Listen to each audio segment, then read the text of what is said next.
વડતાલ ધામ સ્થાપિત શ્રી સ્વામિનારાયણ મંદિર સારંગપુરમાં આપણે આવી ગયા છે.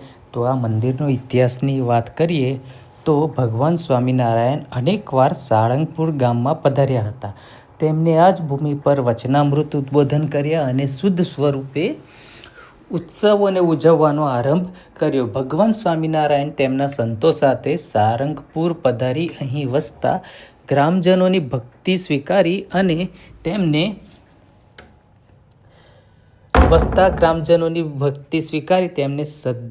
સધર્મ અને સદામૂલ્યોનું સિંચન કરતા ભગવાન સ્વામિનારાયણને અહીંના ભક્તોને આશીર્વચન આપીને જણાવેલું કે આ ભૂમિ પર ભવ્ય મંદિર નિર્માણ થશે અને સૌના દુઃખ દૂર કરે તેવા દેવ બિરાજશે. ભગવાન સ્વામિનારાયણ ધાગમન બાદ તેમના જ અગ્રણ્ય સંતવર્ય સદગુરુ શ્રી શ્રી ગોપાળાનંદ સ્વામી એક